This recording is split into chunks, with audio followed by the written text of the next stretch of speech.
Buenas tardes, estimados estudiantes de la materia de Derecho Internacional de la Universidad Virtual de Guanajuato. Me da mucho gusto saludarlos en este día 16 de abril del año 2026. Esta sesión síncrona que vamos a tener es sobre todo para poder aclarar algunas dudas que pudieran tener sobre los retos que van a entregar durante estas 3 semanas y media de nuestra materia para que puedan alcanzar la mayor puntuación, aprovechar al máximo los contenidos y puedan acreditar su materia satisfactoriamente. Créanme que es lo que yo deseo para todos ustedes, que todos acrediten, pero bueno, claro que cumpliendo las instrucciones de cada reto tal como se establecen en plataforma, pero a veces quedan dudas, ¿no? A veces algunos estudiantes me dicen, es que viene muy breve la explicación o la instrucción. Bueno, vamos a aclararlo muy bien todo para que ustedes puedan realizarlos correctamente. Son las mismas instrucciones que vienen en plataforma, nada más vamos a aclarar dudas. Entonces, antes de iniciar, la primera recomendación que yo les doy es que deben revisar constantemente los avisos de plataforma. Acuérdense que cuando ustedes tuvieron su curso de inducción para ingresar a la universidad, pues les avisaron de los medios de comunicación que tienen con sus asesores, con sus tutores. Y bueno, en mi caso, por ser su asesora en la materia, ya aparece ahí la presentación en un video mía donde me presento con ustedes. Bueno, para que yo pueda apoyarlos en todo lo que ustedes necesiten. Acuérdense que pueden acudir conmigo al mensajero de plataforma o al correo institucional. Ahí aparecen mis datos y bueno, ahorita se los voy a recordar al final de la sesión para despejar todas esas dudas que ustedes tengan. Pero una de las formas de comunicación más importante, pues son los avisos de plataforma, porque yo ahí les comparto instrucciones, indicaciones, también el cronograma de la materia. Deben ustedes recordar que el cronograma de la materia es obligatorio de cumplir para todos los estudiantes. Tienen que ir marchando a ese ritmo, ya las fechas están establecidas. Ese cronograma está basado en el plan de estudios que establece la UVEG. ¿Sí? La UVEG dice cuántos días son para presentar cada reto y en base a ello está elaborado este cronograma. Entonces yo los invito a seguir este cronograma que les he compartido en avisos. También les compartí las políticas del curso. Recuerden que ustedes pueden hacer 2 envíos de todos los retos, pero siempre y cuando los entreguen en el tiempo establecido en el cronograma, en esas fechas. Si ustedes se salen de esas fechas, pues entonces solamente van a tener derecho a un solo envío.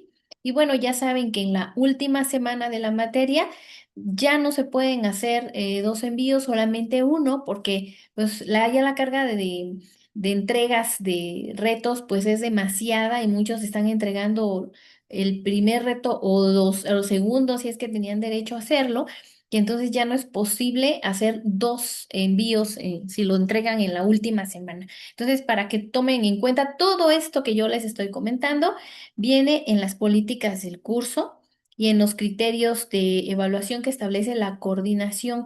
Entonces, sí les voy a pedir que los lean con mucha atención, ¿no? Que los revisen.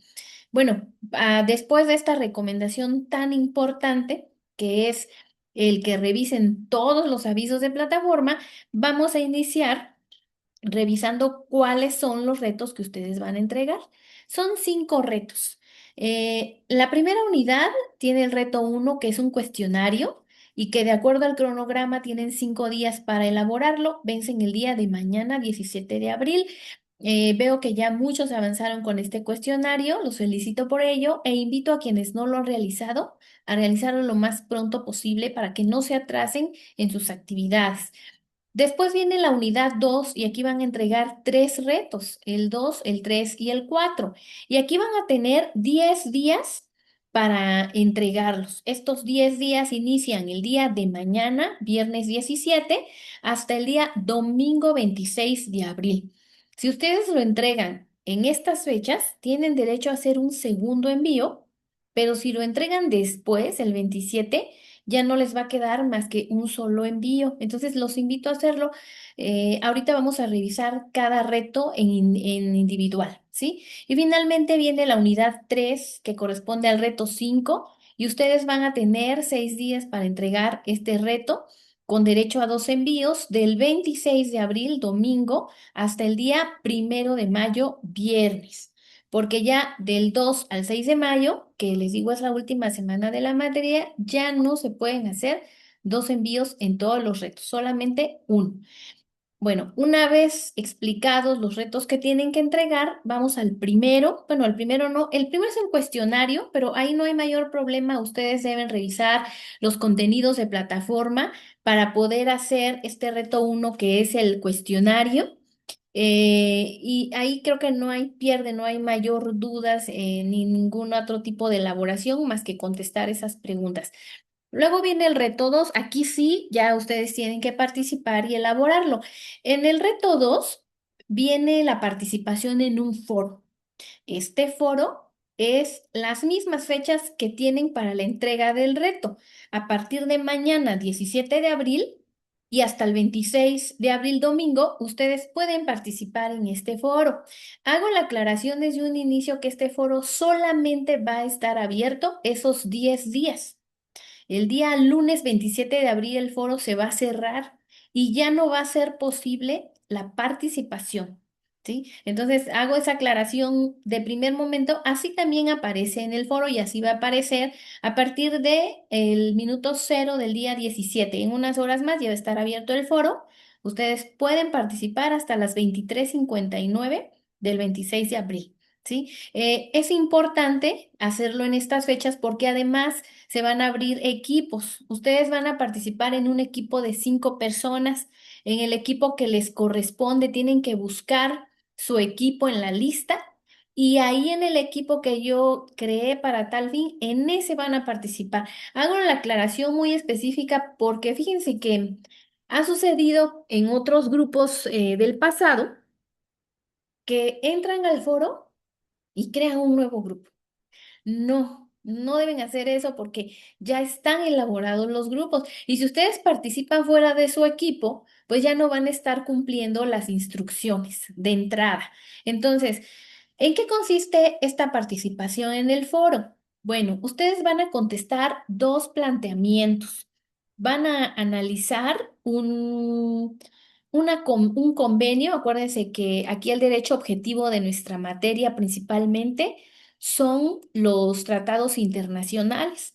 Bueno, uno de ellos es la Convención de las Naciones Unidas sobre el derecho de los usos de los cursos de agua internacionales para fines distintos de la navegación y se comparte en plataforma un documento del profesor Stephen McCaffrey, profesor de una universidad del Pacífico. Bueno, en este documento que ustedes van a poder encontrar en plataforma, van a encontrar la información más básica del documento, ¿sí? Antecedentes históricos, resumen de las principales disposiciones de la convención, la influencia de esta convención sobre la evolución posterior del derecho. Y en ese documento van a encontrar ustedes quiénes son los sujetos que participaron o que participan en la convención. Ahí vienen todos, ¿eh? Nada más que los tienen que encontrar, por ello la importancia de leer el documento. Y una vez que lo hayan leído, pueden investigar más información en fuentes de consulta, en internet, en algún libro que ustedes tengan.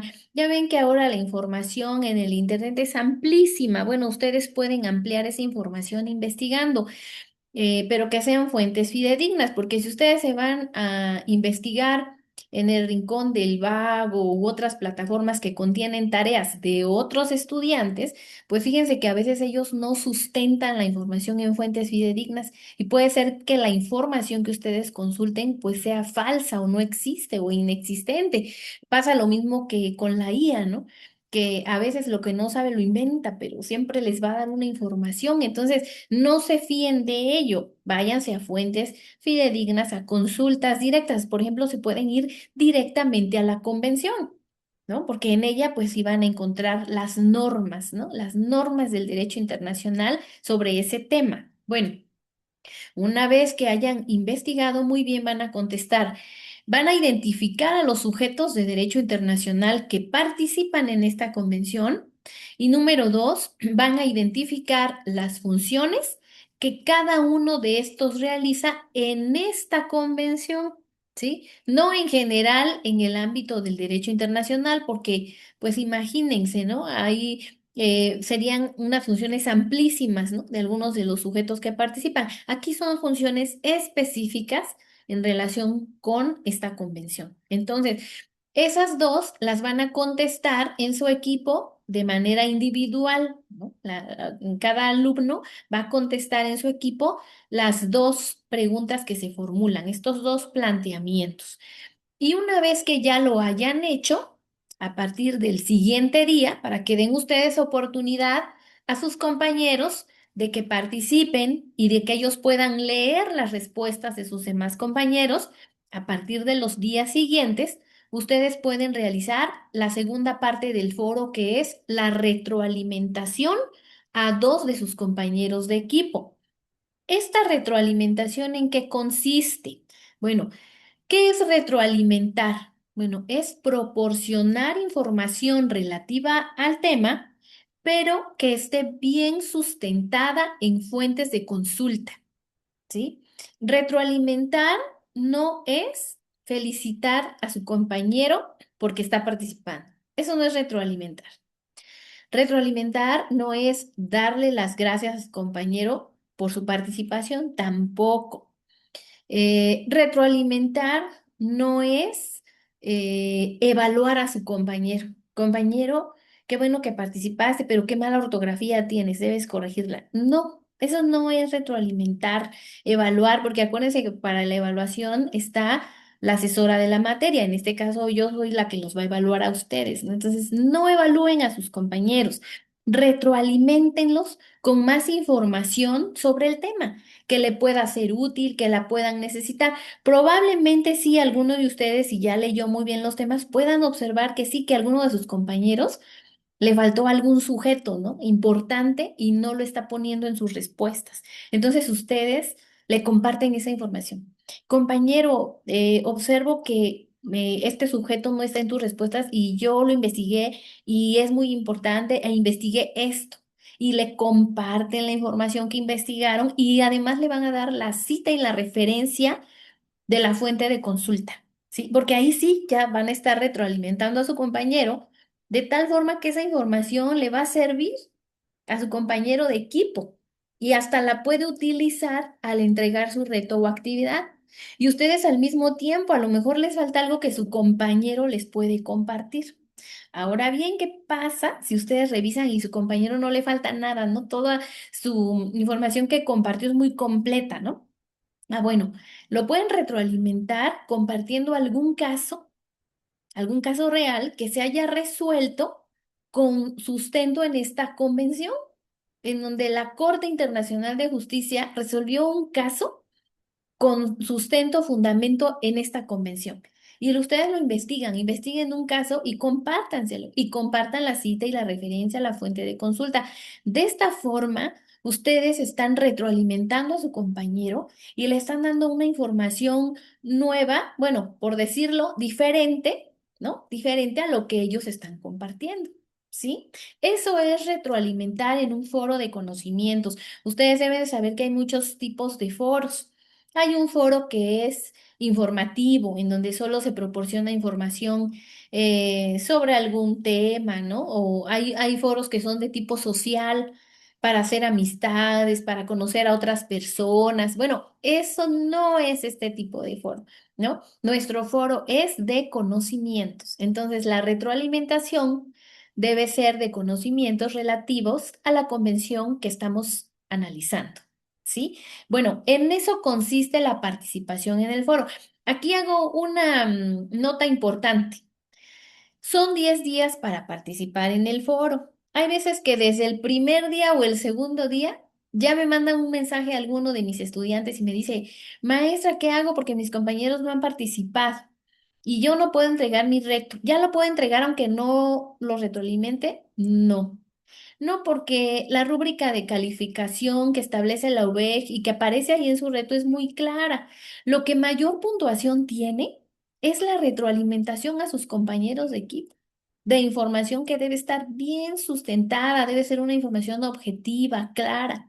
Entonces, si ustedes se brincan ese paso, pues no van a obtener los puntos de calificación.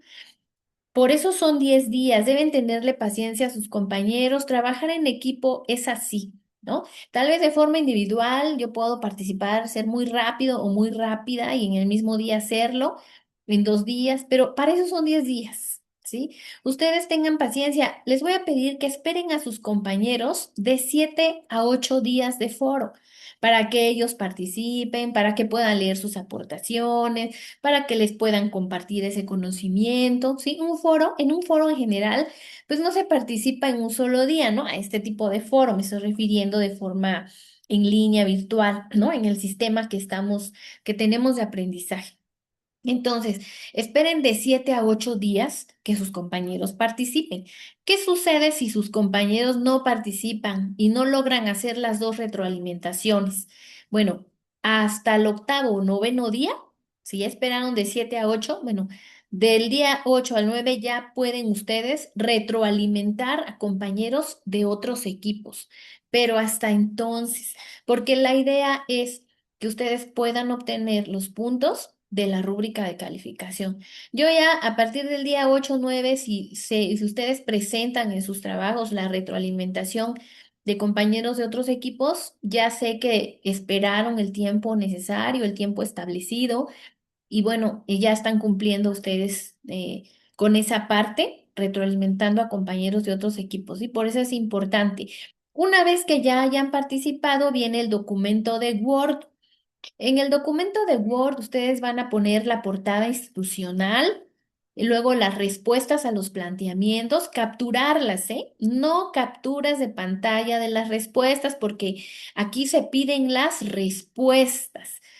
¿Por qué son las respuestas? Porque como yo les decía, van a recibir retroalimentación de otros compañeros. Ustedes pueden utilizar esa información siempre y cuando esté sustentada en citas y referencias APA. ¿No? Hay veces compañeros que comparten información y no la sustentan, sino que es lo que ellos creen, lo que ellos piensan, y a lo mejor puede ser información errónea. Esa no la pueden ustedes compartir como suya o como propia, porque no saben de dónde proviene.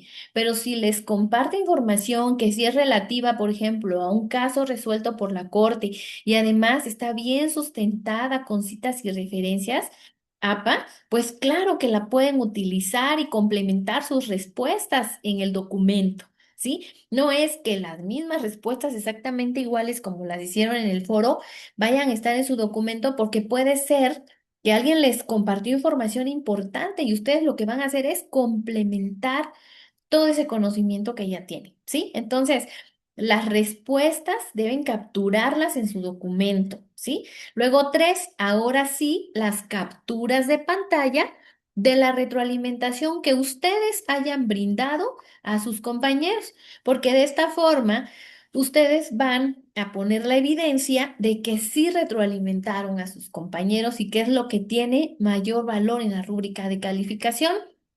Acuérdense que esta retroalimentación, estas capturas que ustedes van a poner ahí, deben de llevar las citas y referencias APA de la fuente de donde sacaron esa información. Si ustedes solamente comparten contenidos que creen o piensan que son ciertos, pero no les constan, pues no están sustentando la información compartida, ¿sí? Bueno, y finalmente viene la conclusión en donde van a señalar la importancia que tiene esta convención en materia de derechos humanos, ¿sí? Y se pide una extensión mínima y una máxima, ¿no? De 150 a 300 palabras, porque, bueno, el estudiante de derecho tiene que aprender a argumentar, a poder redactar su opinión sobre un tema, entonces deben desarrollar esta habilidad de la argumentación en un mínimo de 150 palabras, ¿no? Mínimo, máxima 300. Y al final, pues no se les olvide hacer citas y referencias de todas las fuentes consultadas, todos los documentos, los trabajos académicos, de acuerdo a los lineamientos de la UVEG, deben estar sustentados en citas y referencias APA. La UVEG comparte un manual APA que lo pueden ustedes descargar de los retos 3 y 4. De todas maneras, yo les voy a compartir este manual terminando esta sesión. Al igual que las grabaciones, voy a poner el manual en avisos para que lo puedan descargar. ¿Sí? Respecto de este reto número 2, que ya explicamos en términos generales cómo lo deben realizar, ¿tienen alguna duda o pregunta?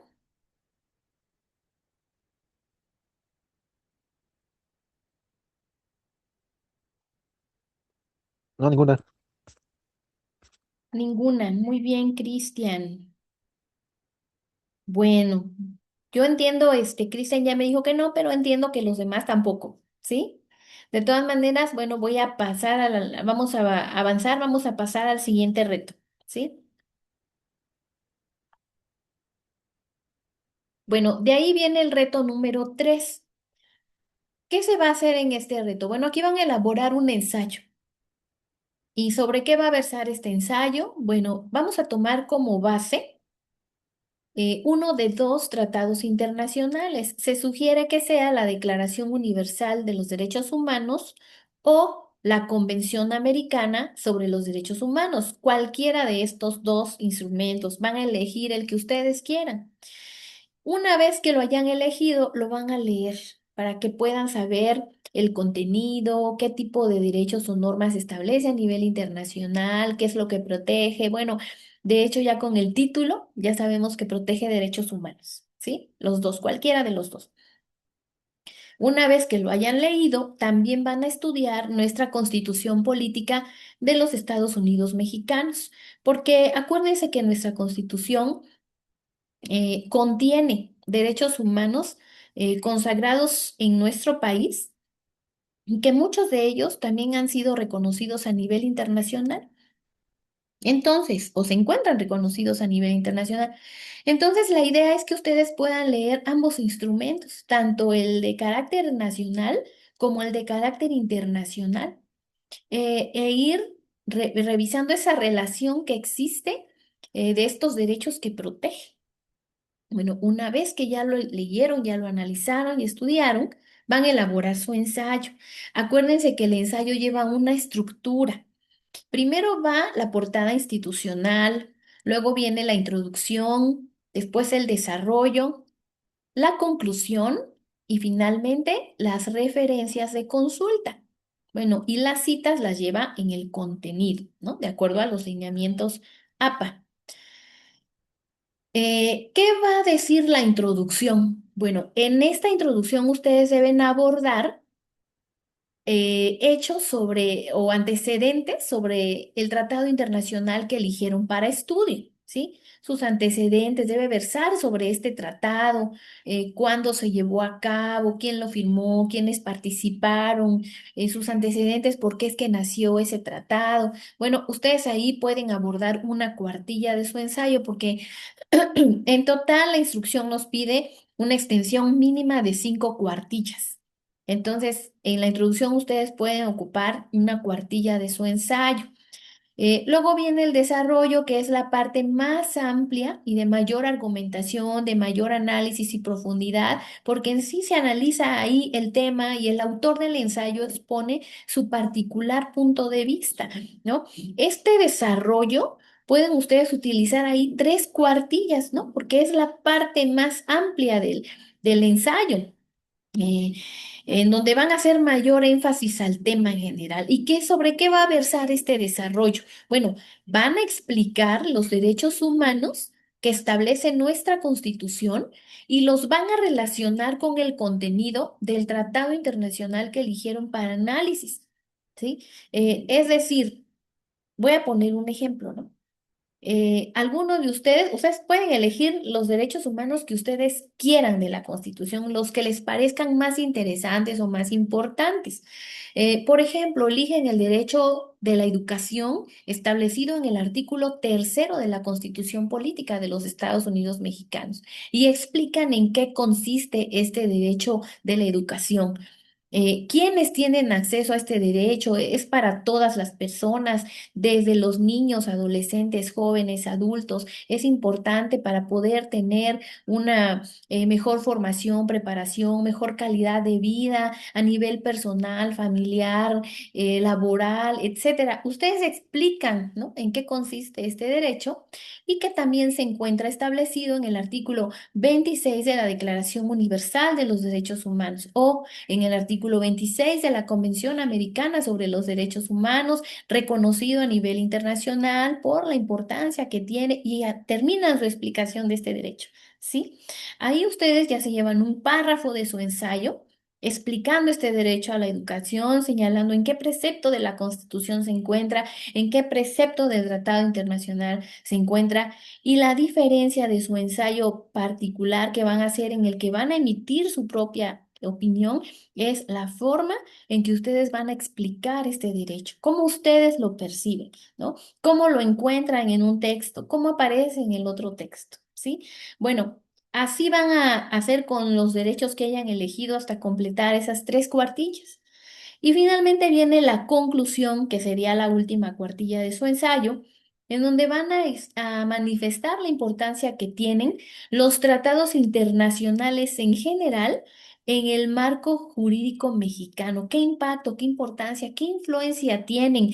En el marco jurídico mexicano se encuentra pues nuestra Constitución y no solamente ella, sino todas las leyes secundarias que se derivan de ella. También se encuentran los criterios de la Suprema Corte de Justicia de la Nación. También están los sistemas normativos indígenas. Bueno, todos estos que forman parte de nuestro marco jurídico, ¿no? Deben ustedes pues atender de forma general, global, este punto en una cuartilla, ¿sí? Y finalmente, pues vienen las referencias de consulta, que forzosamente mínimo deben aparecer dos. ¿Cuáles? Pues la referencia del tratado internacional que eligieron para análisis y la Constitución Política de los Estados Unidos Mexicanos, ¿sí? Esas dos referencias. Y las citas, ¿no? Cada que mencionen la Constitución o el tratado, pues deben hacer la cita, ¿no? En este caso, como son normas, pueden hacerlo con las iniciales, utilizar acrónimos, ¿no? Acrónimos para hacer las citas, pero acuérdense que si utilizan los acrónimos a manera de citas, deben ir redactados también en la referencia. En el manual APA que comparte la UBEF viene un ejemplo de cómo se hace esta cita y esta referencia, y de ahí se pueden guiar para hacer sus referencias, ¿no? Y si utilizan alguna otra fuente de consulta, bueno, también la pueden señalar. Bueno, voy a hacer aquí un pequeño paréntesis. Fíjense que nos quedan 10 minutos de esta sesión. Como no nos va a dar tiempo terminar, ya puse un segundo enlace en avisos de plataforma para que si se corta la sesión, les pido que por favor entren al otro enlace, ¿sí? Bueno, cuando se corte, ¿no? Todavía nos quedan unos 8 minutos y fracción. Bueno. También quiero comentarles que en este reto he observado que muchos utilizan inteligencia artificial para hacerlo. Fíjense que les acabo de compartir ahorita en avisos de plataforma los criterios que acaba de compartirnos la coordinación académica sobre el uso de inteligencia artificial. De hecho, en los criterios académicos generales de aplicación a los programas académicos del área de humanidades que les compartí desde el primer día en plataforma, lo que está prohibido es utilizar inteligencia artificial que sustituya totalmente una actividad, ¿sí? Es decir, que en lugar de que ustedes elaboren su propia actividad, le dicen a la IA, elabórame un ensayo en donde se pida la explicación de los derechos humanos eh, que tiene nuestra Constitución relacionándolo con este tratado. Y la IA, plum, les avienta su ensayo, ¿no? La estructura como ustedes se lo pidieron y eso es lo que ustedes entregan. Bueno, fíjense que se detecta inmediatamente cuando son elaborados con inteligencia artificial porque no hay el análisis ni la profundidad solicitada, ¿no? No cumple pues los criterios y bueno, hay detectores de inteligencia artificial y de plagio. Entonces, yo les pido que por favor no la utilicen de esta forma. Hace rato les compartí los criterios para el uso de inteligencia artificial en trabajos académicos que establece la coordinación del Departamento de Humanidades de la UVEJ. Y aquí viene cuáles son las recomendaciones del uso de inteligencia artificial. Ustedes sí la pueden emplear en realizar sus actividades o retos, pero hay reglas que cumplir, ¿sí? Aquí ustedes tendrán que señalar en las referencias que la están utilizando para elaborar su actividad. Porque si ustedes no señalan que se hizo o se apoyaron o la emplearon para hacer su actividad, le están haciendo pasar como propia cuando en realidad no la hicieron ustedes totalmente, sino la elaboró la inteligencia artificial. Y además se pide elaborarla aquí nos señala un lineamiento, en una relación 70-30. ¿Qué significa esto? Bueno, que el 70% de la actividad la deben realizar ustedes por sí mismos y la inteligencia artificial solamente el 30% y que por ello debe llevar las citas en el contenido. Esta parte fue elaborada con inteligencia artificial. Aquí en los criterios que les acabo de compartir hace unas 2 horas, bueno, pues ahí aparecen los ejemplos en APA de cómo se elaboran las citas y las referencias para la inteligencia artificial. Entonces, sí les pido que sigan estas indicaciones en dado caso que la lleguen a utilizar. Es decir, lo que se prohíbe en sí no es que no la utilicen, sino que si ésta sustituye totalmente sus actividades, es cuando ustedes incurren en la deshonestidad académica o en el plagio. ¿Por qué? Porque ustedes tienen que elaborar sus actividades por sí mismos, ¿no? Además que, bueno, en el caso de este ensayo, jóvenes, honestamente, no necesitan la inteligencia artificial. Les voy a decir por qué. Porque como estudiantes ustedes deben conocer las leyes, las normas, la constitución política y deben desarrollar esta habilidad, pues, para analizarla y poder explicarla con sus propias palabras. En este ensayo, ustedes, pues, van a desarrollar esa habilidad de la argumentación, de la redacción, de poder exponer un tema estableciendo un pensamiento crítico, ¿sí? Entonces, eso es importante que ustedes lo hagan. Si ustedes se lo dejan todo a la IA, pues obviamente lo va a hacer, lo va a entregar, pero va a faltar ese análisis, esas habilidades que ustedes deben desarrollar. Sí, va a ser imposible hacerlo si solo se utiliza la IA para que sustituya sus actividades, ¿no? O lo sustituya a ustedes, ¿no? Entonces, pues yo les pido, ¿no? Traten de hacerlo ustedes por sí mismos, su ensayo. Y si la utilizan, ¿no? Bueno, hago énfasis en este reto porque he visto en cursos pasados que es cuando más la utilizan, ¿no? En este reto en particular, porque es muy fácil darle la instrucción a la IA para que lo haga, ¿no? Pero hay restricciones, hay reglas, pues, que hay que seguir para... ¿Cuál es la finalidad? Pues, bueno, que se conserve la calidad académica del contenido de sus actividades, ¿no? Que es lo más importante. La UVG es reconocida, bueno, porque es una universidad que forma profesionistas y estos profesionistas, pues, deben estar bien preparados. Y aquí ustedes deben desarrollar esas habilidades que yo les acabo de comentar. Bueno, esto de los criterios de IA ya está en plataforma, los pueden descargar, revísenlos con atención y aplica para todos los retos, ¿no? Bueno, yo inicié explicándolo en este porque es en donde he visto que más lo utilizan, ¿no? También en el reto 4, pero bueno, hago esa recomendación. Respecto a este reto 3, también algo que quiero mencionar, que no es necesario transcribir los artículos, ¿no? De los derechos, no, no hagan eso porque para eso están las fuentes de consulta. Hay veces que copian en su totalidad la Declaración Universal de los Derechos Humanos o la Convención, ¿no? Todos sus artículos. No, eso no es necesario, ¿no? Hay veces que de pura copia y pega está el ensayo, pero entonces falta la argumentación, falta el análisis, el punto de vista crítico. No hagan eso.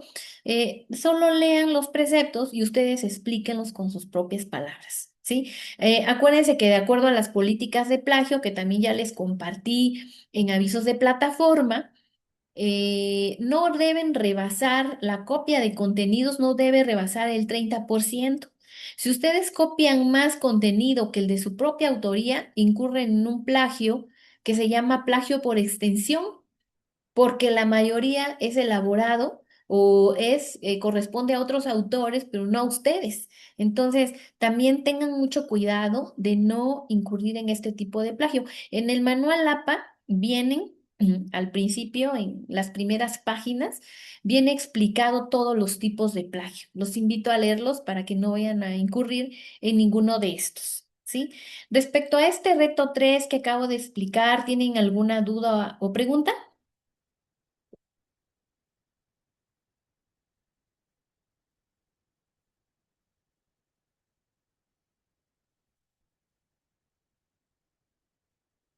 ¿No? Bueno, entonces vamos a pasar con el siguiente reto. Un segundito, nada más voy a encender la luz.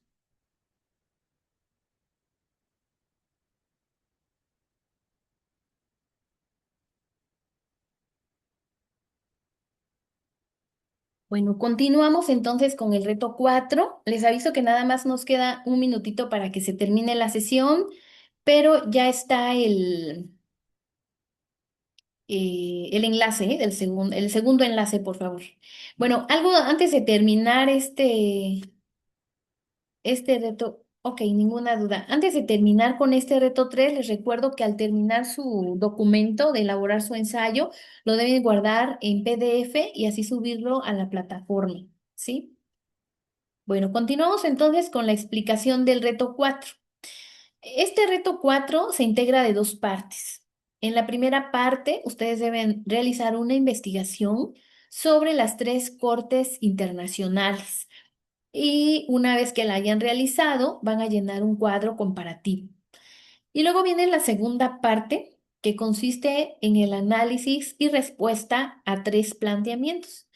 Cada planteamiento es relativo